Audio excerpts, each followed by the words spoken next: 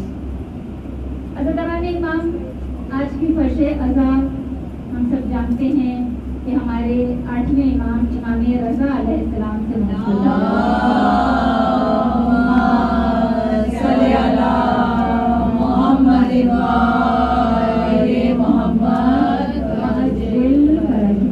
یہ میرا وہ امام کہ جو جس کا نام ضمانت ہے حفاظت کے لیے، ہمارے جان و مال، عزت و آبرو کی حفاظت کے لیے۔ یہ وہ امام ہے میرا کہ جو جب ہم آج کل جس بھی مصیبت سے گزر رہے ہیں اور ہمیشہ جب بھی سفر پر جا رہے ہوتے، اسی امام کے نام کا سکہ ہمارے بازو پر باندھا جاتا ہے، ضامن امام اسے کہا جاتا ہے۔ حضران امام، دعا کرتی ہوں مجلس کی ابتدا میں بارگاہ رب العزت میں کہ پروردگار ہم سب کو حفاظت میں رکھنا، تمام مصیبتوں سے، بلاؤں سے، وباؤں سے، اور جو کچھ بھی یہ پورا شوق دور ہے اس میں جس بھی مشکلات کا مومن شکار ہے، سب سے ہماری حفاظت فرما۔ اس ضامن امام کے سب میں درود پڑھیں۔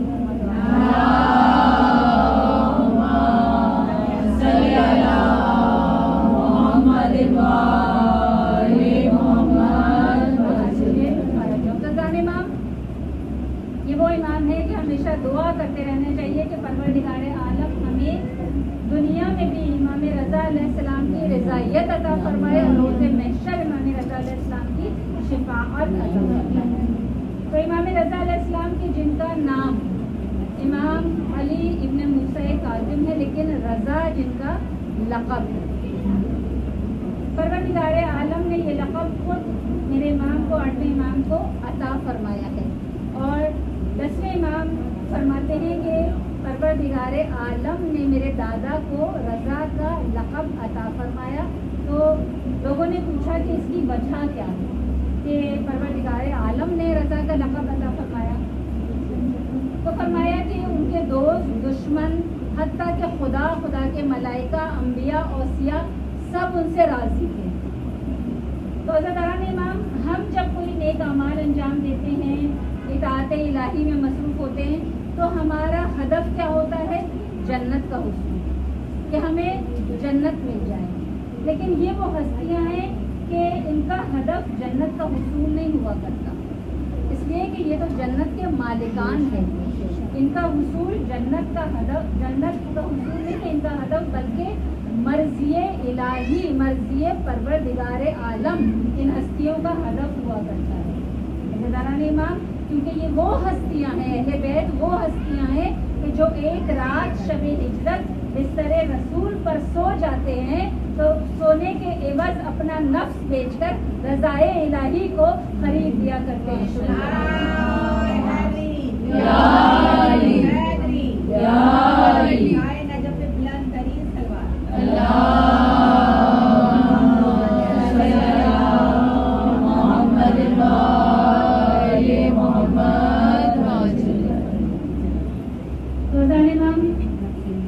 وہ مولا ہیں میرے کے رضا جن کو لقب پروردگار عالم عطا کر رہا ہے۔ اور 9ویں امام سے بھی یہ پوچھا گیا تھا جب اس بابت کے امام کا یہ جو لقب رضا ہے، تو کیا اس لیے ان کو رضا کا لقب عطا کیا گیا ہے کہ وہ ان کو حاکم وقت نے اپنی جانشینی میں قبول کر لیا تھا اور ان کو حاکم وقت کی رضائیت حاصل تھی؟ تو مولا نے، 9ویں امام نے غضب کا اظہار کیا اور کہا کہ ہم وہ لوگ نہیں ہیں کہ ہمارے القابات کو حاکم وقت چنے یا لوگ چنے، ہمارے القابات وہی چنتا ہے کہ جس نے ہدایت کے لیے ہمیں حجت خدا بنا کر زمین پر بھیجا ہے۔ تو پروردگار عالم جو ہمیں ہدایت کے لیے چنتا ہے، وہی ہمارے القابات کو بھی چنا کرتا ہے۔ اور ہم سب جانتے ہیں کہ امام رضا علیہ السلام جب مامون کا دور ہے، دور حکومت ہے، اس میں جب امام کا جو امامت کا دور چل رہا ہے، تو اس وقت یہ جو مامون کا زمانہ تھا نا، آپ کو پتہ ہے کہ مامون کس طرح تخت اقتدار پر آیا تھا کہ باقاعدہ 10 سال تک جنگ چلتی رہی تھی اور پھر وہ اپنے بھائی امین کو قتل کر کے پھر وہ تخت پر قابض ہوا تھا. تو عرب میں تو وہ ویسے ہی اپنی مقبولیت کھو چکا تھا اور عرب سے اسے کوئی امید بھی نہیں تھی کہ وہ اس کا ساتھ دیں گے. تو اب اس کی پوری توجہ جو تھی وہ کس طرف تھی؟ عجم کی طرف تھی کہ کسی طرح عجم مجھ سے راضی ہو جائیں. تو اس لیے وہ کوششیں کرتا تھا کہ ہارون رشید کا اپنے باپ کا زمانہ دیکھ چکا تھا نا, اور اسے پتا تھا کہ ظاہری جو یہ مطلب نمائش کرتا ہے, جو بھی حاکم وقت ہوتا ہے, اور جو وہ نمود و نمائش کر کے اپنی طرف لوگوں کو کرنا چاہتا ہے, اس سے کچھ بھی حاصل نہیں ہوتا. تو اب وہ یہ بات پہچانتا تھا کہ اگر میں زبردستی تخت پر براجمان ہو بھی جاؤں تب بھی یہ اہل بیت وہ ہستیاں ہیں کہ تخت پر اقتدار پر کوئی بھی قابض ہو, دلوں پر حکمرانی بس اہل بیت کیا کرتے ہیں.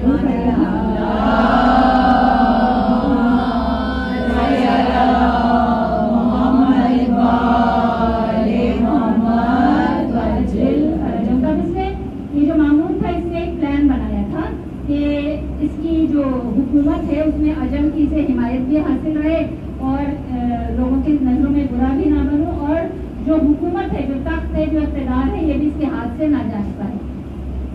تو اس نے کیا پلان کیا کہ اس نے امام کو جانشینی کی آفر کی اور امام سے کہا کہ میں آپ کو جانشینی کی آفر کرتا ہوں. تو مولا نے اس آفر کو ٹھکرا دیا. مولا نے کہا کہ ہمیں اس تخت اور اقتدار کی کوئی حاجت نہیں ہے. تو اب وہ کیا پلان کر رہا تھا, وہ یہ سوچ رہا تھا کہ جب میں مولا کو یہ جانشینی کی آفر کروں گا تو بظاہر تخت میرے پاس رہے گا اور اس کے بعد میں پلان کر کے مولا کو قتل کروا دوں گا. تو اس کے مطلب بظاہر تو یہی نظر آئے گا نا کہ ہاں جانشینی بھی اس نے مولا کو دے دی اور مولا کو قتل بھی کرا دے گا اور مولا مطلب لوگوں کی ہمدردیاں بھی حاصل کر لے گا. اب جب اس نے یہ آفر مولا کو کی تو اس کے بعد مولا نے جب اس کی آفر کو ٹھکرایا تو کیا کہتا ہے مولا سے, کہتا ہے کہ اچھا آپ اس لیے جانشینی کی آفر کو ٹھکرا رہے کہ آپ چاہتے ہیں کہ لوگوں کی نظروں میں آپ زاہد و عابد رہیں, لوگ آپ کو زہد کے مرتبے پر فائز دیکھیں. تو مولا نے بڑا نفیس جملہ کہا. میرے مولا نے فرمایا کہ نہ ہم نے دنیا کے لیے اقتدار کو کبھی لیا ہے اور نہ دنیا کے لیے اقتدار کو چھوڑا ہے. مولا فرماتے ہیں کہ ہم اس دنیا کے لیے اقتدار کو کبھی قبول نہیں کرتے, نہ اقتدار کو چھوڑتے ہیں. تب مولا کو دھمکی دیتا ہے اور دھمکی دے کر کہتا ہے کہ اگر آپ نے اقتدار کو قبول نہیں کیا, اس جانشینی کی آفر کو قبول نہیں کیا, تو میں کیا کروں گا کہ میں آپ کو اسی محل کے اندر قتل کرا دوں گا اور دنیا میں یہ مشہور کروں گا کہ آپ کا رضائے الہی سے انتقال ہو گیا اور آپ نے جانشینی کی آفر کو قبول کر لیا تھا. اب میرے مولا نے اس کے ارادے کو ڈھانپ لیا. تب مولا نے کیا کیا, مولا نے ایک حکمت کے تحت اس جانشینی کی آفر کو قبول کیا اور اس جانشینی کی آفر کو جب قبول کیا مولا نے, تو مولا نے کچھ شرطیں آئی. مولا نے کہا کہ میں کسی دستاویز پر, جو سرکاری دستاویز ہوگی, میں اس پر دستخط نہیں کروں گا اور میں کسی سرکاری فنکشن جو بھی ہوں گے اس میں آؤں گا نہیں. تو پھر اس نے اس وقت مولا کی یہ شرائط قبول کر دی. اس کے بعد جب مولا نے جانشینی کی آفر قبول کر لی, عید آئی ہے. اب مولا سے آ کر کہتا ہے کہ مولا عید کی نماز آپ پڑھائیں. مولا نے کہا کہ میں بتا چکا ہوں تجھے, شرط میں شامل ہے کہ میں کسی تقریب میں شرکت نہیں کروں گا. کہا یہ کوئی سرکاری تقریب نہیں ہے, یہ تو عید کا موقع ہے اور آپ امام وقت ہیں, آپ عید کی نماز پڑھائیے. اب وہ کچھ اور پلان کر رہا تھا, اللہ کچھ اور پلان کر رہا تھا. اب اس نے جب مولا سے کہا تو مولا نے یہ آفر بھی قبول کر لی. اب ذیشان جوادی یہ جملہ لکھتے ہیں اپنی کتاب نقوش عصمت میں, کہتے ہیں کہ باقاعدہ عید کے دن صبح کے وقت ایک فوجی دستہ امام کے دروازے پر پہنچتا ہے اور جب امام کے دروازے پر آتا ہے وہ فوجی دستہ تو دیکھتا ہے کہ امام برہنہ پا ہے. ایسی ہیبت طاری ہوتی ہے اس فوجی دستے پر کہ وہ جو بوٹ پہنے ہوئے تھے جس طرح فوجی پہنتے ہیں, تو انہوں نے گھبراہٹ میں, ہیبت کے عالم میں اپنے جو جوتے تھے، جو بوٹ تھے، ان سے اپنے پیروں کو کس طرح آزاد کیا کہ تسموں کو کھولا نہیں بلکہ اپنی تلواروں سے تسموں کو کاٹا اور اپنے پیروں کو جوتوں سے آزاد کیا. اتنی ہیبت امام کی ان پر طاری تھی. اور پھر امام کے پیچھے پیچھے وہ پورا فوجی دستہ وہاں سے نکلا ہے اور عیدگاہ کی طرف جا رہا ہے. اب جب راستے میں جو فوجی دستہ جا رہا ہے، آگے آگے امام چل رہے ہیں، امام تکبیر بلند کرتے جاتے ہیں. اور جب امام تکبیر بلند کرتے ہیں تو لوگ گھروں کی چھتوں پر جو سوار ہیں، جو امام کو دیکھ رہے ہیں، تو وہ گھروں کی چھتوں پر سے بھی امام کی تکبیر کا جواب دیتے نظر آتے ہیں اور پورا علاقہ تکبیر کی آواز سے گونج رہا ہوتا ہے. فرزان امام جب مامون نے یہ منظر دیکھا تو اس کے جو مشیر تھے انہوں نے کہا مامون سے کہ یہ تو نے کیا کیا؟ یہ جو تو سمجھ رہا ہے نا کہ تو اپنی طرف سے بڑی چالاکی کر رہا تھا، تیری چال تیری طرف پلٹ جائے گی.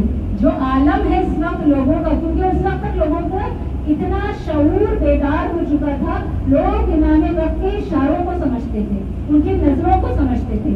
تو کہا کہ یہ جو تو اپنی طرف سے بڑی چالاکی کر رہا ہے، یہ جس طرح اس وقت لوگوں کا عالم ہے، اگر یہ اسی طرح عیدگاہ تک پہنچ گئے اور انہوں نے ایک جملہ تیرے خلاف کہہ دیا، اور اگر لوگوں سے یہ کہا، فوجی دستے موجود ہیں، اگر ایک جملہ امام کے منہ سے نکلا اور انہوں نے کہا کہ مامون کا تختہ الٹ دو، ایک لمحہ نہیں لگے گا کہ یہ فوجی دستے تیرا تختہ الٹ دیں گے. اب گھبرا گیا اور گھبرا کے کہتا ہے امام سے کہ آپ واپس چلے جائیے، آپ نماز نہیں پڑھائیے، آپ خطبہ نہیں دیں گے، آپ واپس اپنے گھر تشریف لے جائیے. امام عیدگاہ سے نماز پڑھائے بغیر واپس آ گئے، مگر جو ہدف تھا وہ امام کا، وہ امام کو حاصل ہو گیا. لوگوں نے دیکھ لیا، مامون نے دیکھ لیا کہ لوگ کس کے ساتھ ہیں، ان کے دل کس کے ساتھ دھڑکتے ہیں، تو بس اسی کی چال اسی کی طرف پلٹتی نظر آئی. یہ درود پڑھ لیجیے محمد امام.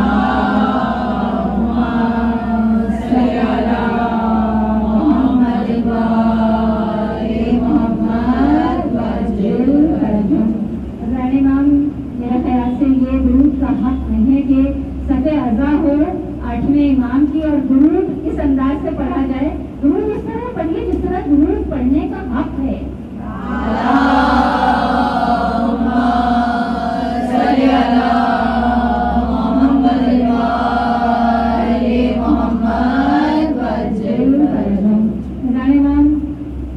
میرا وہ مولا ہے کہ جو مومنین کی آنکھوں کی ٹھنڈک ہے اور جو ملحد ہے ان کے لیے غیظ و غضب ہے.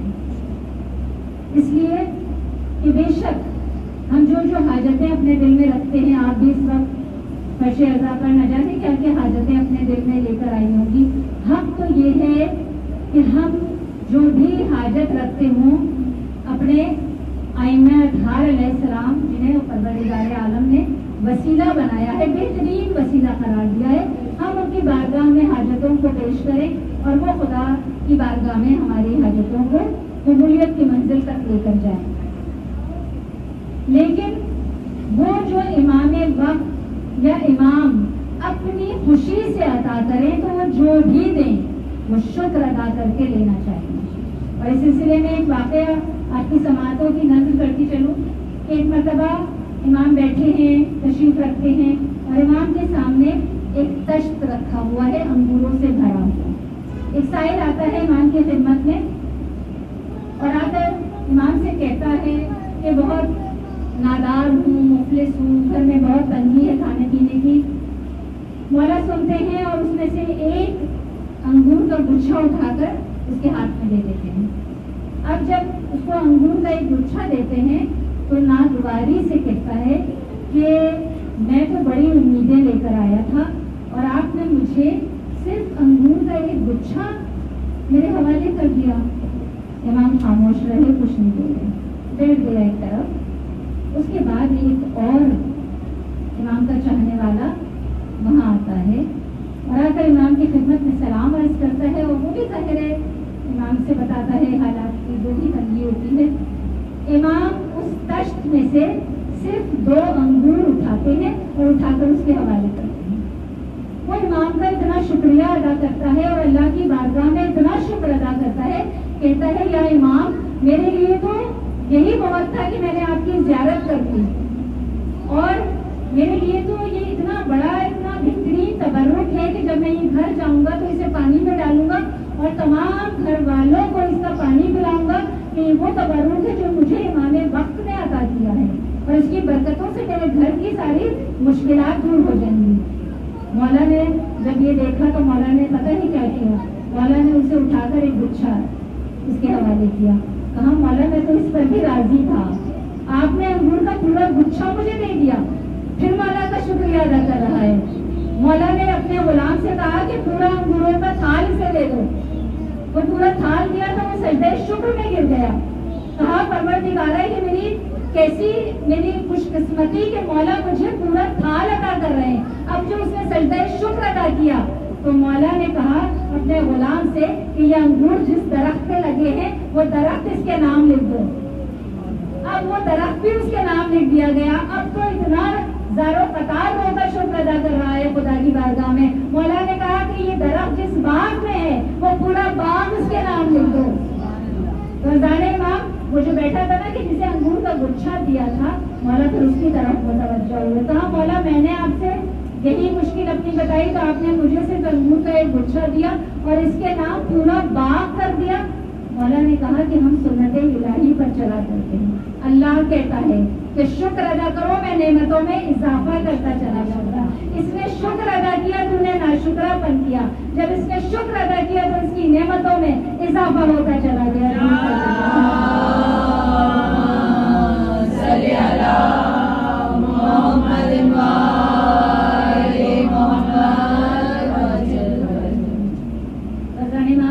اب اگر کسی کے ذہن میں یہ خیال آ رہا ہے کہ یہ تو اس زمانے کا واقعہ ہے کہ جب تو مولا خود موجود تھے، سامنے بیٹھے ہوئے تھے، اس نے مانگا تو مولا عطا کرتے چلے گئے، نہیں، ہر زمانے میں یہ وہ ہستیاں ہیں، ہر زمانے میں اسی طرح عطا کیا کرتی ہیں۔ ہر زمانے میں ایک وقت کا امام اللہ کی حجت زمین پر موجود ہوتی ہے اور جس سے بھی مانگے وہ اسی طرح عطا کیا کرتا ہے۔ آیت اللہ حرم پناہی نام سنا ہوگا آپ سب نے، ابھی کتنے 10 سال پہلے ان کا انتقال ہوا، اسی زمانے کی بات کر رہی ہوں، اور یہ واقعہ کب کا ہے؟ 80 سال پہلے کا واقعہ، اور وہ اپنے والد کی زبانی بیان کر رہے ہیں۔ وہ کہتے ہیں کہ ایک شخص تھا، بہت بڑا بزنس مین، بہت ویل آف آدمی تھا۔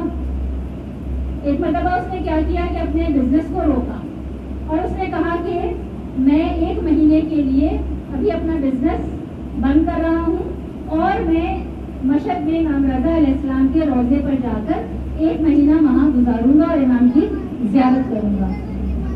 اب اس نے زیادہ راہ لیا، جو رقم اس کو درکار تھی 1 مہینے کے لیے وہ رقم اپنے ساتھ لی، اس کے بعد وہ وہاں چلا۔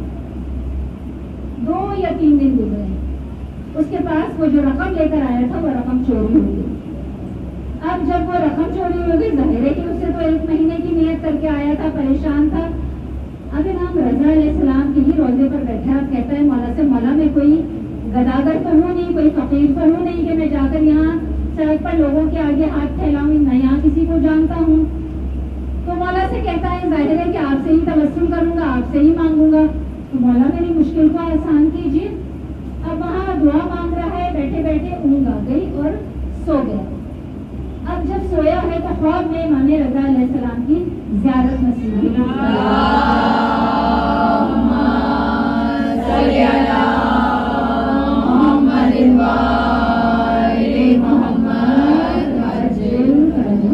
امام کی زیارت نصیب ہوئی اور امام نے اسے کہا کہ اس زمانے میں حرم 24 گھنٹے نہیں کھلے رہتے تھے جیسے اب کھلے رہتے، تو رات کے وقت ایک خاص وقت کے بعد حرم بند کر دیے جاتے تھے اور پھر الگ صبح کھول دیے جاتے تھے۔ تو امام نے سے کہا کہ تم کل فجر سے پہلے یہاں پہنچ جانا اور فلاں دروازے پر بیٹھ جانا، اور جو شخص بھی سب سے پہلے حرم میں داخل ہو تو بس اس سے اپنی حاجت کو بیان کرنا۔ اب یہ شخص وہاں پہنچتا ہے اس دروازے پہ، اس مقام پر جہاں مولا نے اس کو بتایا ہے، اس جگہ جا کر بیٹھ جاتا ہے۔ اب یہ دیکھتا ہے کہ سامنے سے ایک شخص آ رہا ہے۔ وہ شخص کون ہے؟ اسی کے علاقے کا ایک آدمی ہے جس کا نام اسماعیل تھا، اور وہ اتنا بے نمازی تھا کہ اس کے نام کے ساتھ یہ لفظ جوڑ دیا گیا تھا کہ سب کہتے ہی اسے اسماعیل بے نیازی تھے. اب جب اس کو سامنے سے آتے دیکھا تو سوچا میں اس سے کروں, اس کو تو مشہور ہے کہ لوگ کہتے ہی بے نمازی ہے, تو جو نماز نہ پڑھتا ہوں اس سے میں حاجت طلب کروں. تو دل میں سوچا کہ نہیں, اس سے تو میں نہیں مانگ سکتا. واپس آ گیا, اسے نہیں کہا. وہ دیکھ کر مسکرا رہا ہے, جو اسماعیل بے نمازی ہے نا, وہ اس شخص کو دیکھ کر مسکرا رہا ہے. مگر یہ آیا, اب بھوک سے برا حال ہے, ظاہر رقم تو ہے نہیں. اب جب پھر امام کے حرم میں آیا, پھر رو رو کر کہا مولا میں کیا کروں, مولا میری مدد کیجیے, میں آپ سے توسل کر رہا ہوں. تب پھر مولا کو غور میں دیکھا, اور اب اس مرتبہ مولا نے ڈانٹ کر کہا کہ تجھے ہم نے کیا نصیحت کی تھی کہ وہ شخص جو سب سے پہلے حرم میں داخل ہو اس سے اپنی حاجت کو بیان کرنا, تم نے حاجت کو بیان نہیں کیا. کل پھر اس مقام پر بیٹھ اور دیکھ, جو بھی اندر آتا ہے اس سے حاجت کو بیان کر, جو سب سے پہلے داخل ہو. پھر چل کر اسی مقام پر اسی دروازے پر بیٹھ گیا. پھر جب علیہ صبح دیکھا تو وہی اسماعیل بے نمازی اندر داخل ہو رہا ہے. اب پھر مسکرایا اس کی طرف دیکھ کر, اب دوڑ کر گیا اس کے پاس اور اپنی حاجت کو بیان کیا. اور جب اپنی حاجت کو بیان کیا اس نے رقم ہاتھ پہ رکھی اور کہا جاؤ تمہاری مشکل آسان ہو گئی, اور یہ کہہ کر وہاں سے چلا گیا. اب جب اس نے رقم کو گنا تو وہ اتنی ہی رقم تھی جتنی وہ اپنے گھر سے لے کر چلا تھا. درود پڑھیے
تو تو کہا کہ مجھے بے نمازی اس لیے کہا جاتا ہے کیونکہ لوگوں نے مجھے نماز پڑھتے دیکھا نہیں. میں ہر نماز اپنے وقت کے امام کے پیچھے پڑھ رہا ہوتا ہوں. جب نماز کا وقت ہوتا ہے میں اسی طرح پلک جھپکتے میں وہاں حاضر ہو جاتا ہوں جہاں امام زمانہ علیہ السلام نماز پڑھ رہے ہوتے ہیں. فضان امام اس واقعے سے ہمیں ایک یہ سبق ملتا ہے کہ ہم جو ذرا سی بات پر غرور کرنے لگتے ہیں. دیکھیے پورے علاقہ اسے بے نمازی کہتا تھا, سب اسے بے نمازی کے نام سے پکارتے تھے اور وہ امام وقت کے پیچھے نماز پڑھا کرتا تھا. لیکن اس نے کبھی کسی سے یہ نہیں کہا کہ مجھے بے نمازی نہ کہو, میں تو امام وقت کے ساتھ پیچھے نماز پڑھتا ہوں.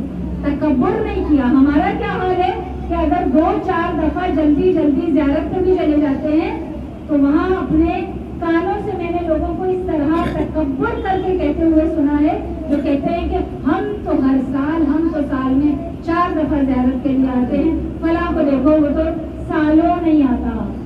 یہ تکبر کے الفاظ لوگ ادا کرتے ہیں اور اس سرزمین پر کھڑے ہو کے, اور اس کو دیکھیے کہ جو امام وقت کے پیچھے نماز پڑھ رہا ہے اور یہ نہیں کہ 1-2 وقت کی, ہر وقت اتنی نمازیں پڑھی ہیں کہ لوگوں میں بے نمازی مشہور ہو گیا ہے. وہ اپنے منہ سے نہیں کہہ رہا کہ میں بے نمازی نہیں ہوں, میں تو امام وقت کے پیچھے نماز پڑھتا ہوں. رضوان امام ان سب واقعات کو بیان کرنے کا مقصد صرف یہی ہوتا ہے کہ فرش عزا پر آ کر محض رسم پوری نہیں کرنی ہے, بلکہ یہ وہ فرش ہے کہ جہاں نفوس کی تربیت ہوتی ہے, جہاں کردار سازی ہوا کرتی ہے, جہاں سے ہم یہ روحانی تبرک لے کر اٹھتے ہیں. اس لیے کہ یہ پورا سال کے لیے ہمارے پاس اسٹاک ہونا چاہیے کہ جو ان 2.25 مہینوں میں جو کچھ ہم فرش عزا سے روحانی تبرک لے کر اٹھتے ہیں, ہماری شخصیت بدلنی چاہیے, ہمارے کردار میں تبدیلی آنی چاہیے, ہمارے نفس ایلیویٹ ہونے چاہیے. ویسے نہیں رہنے چاہیے جیسے ہم پہلے تھے.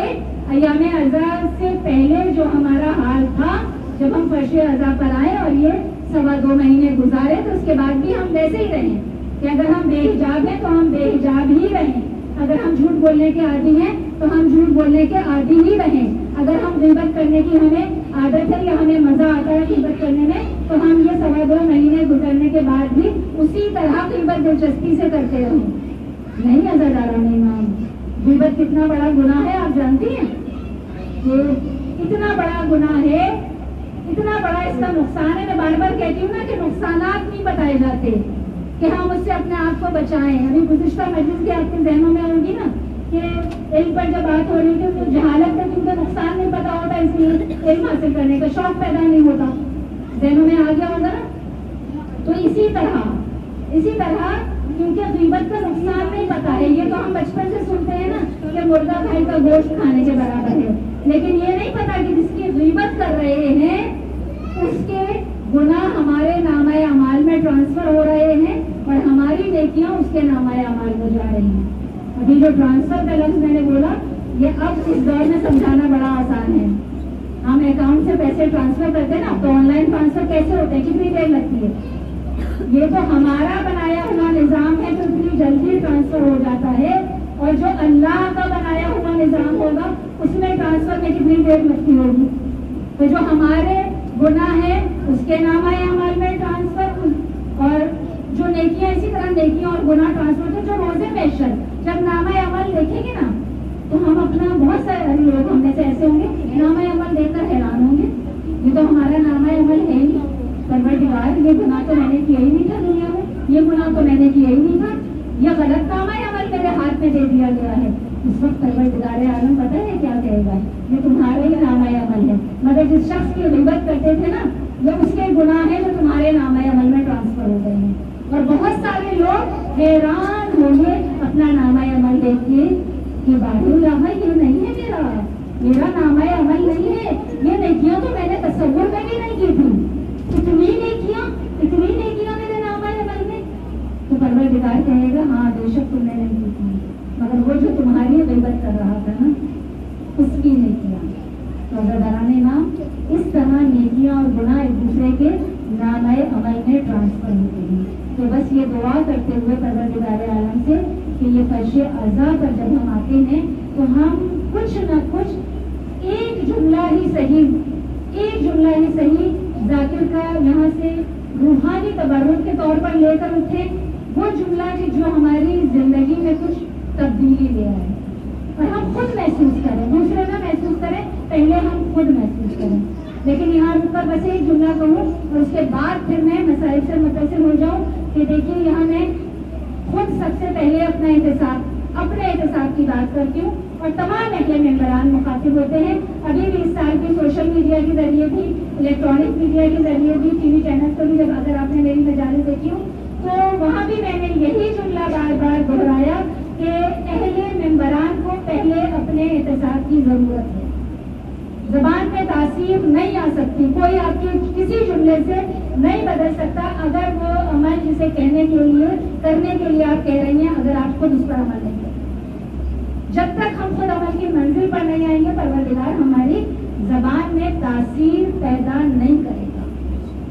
اور ہر ذاکر کو، ہر اہل ممبر کو یہ دیکھنا چاہیے کہ وہ جس مقام پر اگر 3 سال سے مسلسل خطابت کر رہا ہے اور اگر اس کو سننے والوں میں ان کے نفس میں کوئی تبدیلی نہیں آ رہی تو پھر اس ذاکر کو سب سے پہلے اپنے احتساب کی ضرورت ہے۔ بعد میں لوگوں کو نصیحت کرے، پہلے اپنا احتساب ہمیں کرنے کی ضرورت ہے کہ کیا وجہ ہے کہ ہم اتنے سالوں سے نصیحتیں کر رہے ہیں ممبر سے لیکن معاشرہ تبدیل نہیں ہو رہا۔ تو بس دعا کی قبولیت کے لیے کہ پروردگار عالم ہمیں صحیح معنی میں امام زمانہ علیہ السلام کے ناصران میں شامل فرمائے، ان کے اطاعت گزاروں میں شامل فرمائے، ہمیں ہماری اولاد کو سب کو امام کا سچا خدمت گزار بننے کی توفیق عطا فرمائے۔ ضرور پڑھ لیجیے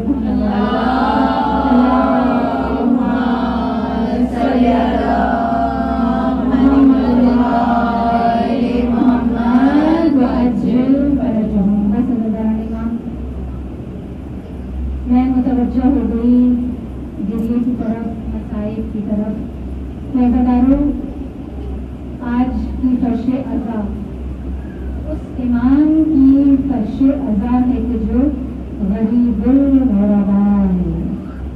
غریب اسے نہیں کہتے کہ جو وہ غریب ہوتا ہے کہ جس کے پاس پیسہ نہ ہو، رزق نہ ہو، دولت نہ ہو، نہیں۔ عرب میں غریب اسے کہتے ہیں کہ جو اپنے وطن سے دور تنہا ہو۔ ہے میرا تنہا امام یا غریب الغرباء۔ نجف میں مولا علی کے دونوں طرف آدم و نور موجود ہیں۔ کربلا میں امام حسین کے پاس علی اکبر اور علی اصغر موجود ہیں۔ عزیزان امام، ہر ائمہ کوئی بھی تنہا نہیں ہے۔ بقیہ میں دیکھ لیجیے، کربلا میں دیکھ لیجیے، نجف میں دیکھ لیجیے، سوائے میرے تنہا امام کے، میرے غریب امام کے۔ یہ میرا وہ مولا ہے کہ جس نے اپنی زندگی میں اپنا مرثیہ خود پڑھوایا، عزیزانو اپنی مجلس خود کروا رہا ہے میرا مولا۔ بیبل سب جانتے ہیں نا کہ بیبل مرثیہ لکھا کرتا تھا، شاعر اہل بیت تھا اور امام کی خدمت میں آ کر مرثیہ سنایا کرتا تھا۔ ایک مرتبہ موجود ہے امام کی بارگاہ میں اور سید الشہداء کا مرثیہ پڑھ رہا ہے اور کیا کہہ رہا ہے، مفہوم بیان کر رہی ہوں اردو میں اس کے مرثیے کا کہ اے فاطمۃ الزہرا، اے خیر البشر کی بیٹی، جب آپ کربلا جاتی ہے تو اپنے رخساروں کو پیٹ کر روتی ہے اور کیا کہتی ہے، اے میرے لال۔ عزادارو، سیدہ کی آنکھوں سے آنسو نہیں بہتے، بیبل مرثیہ پڑھنا ہے کہ اے خیر البشر کی بیٹی، آپ کی آنکھوں سے نہریں جاری ہوتی ہیں، امام زارو قطار ہو رہے ہیں۔ سچ کہہ رہا ہے نا، جبھی تو امام رو رہے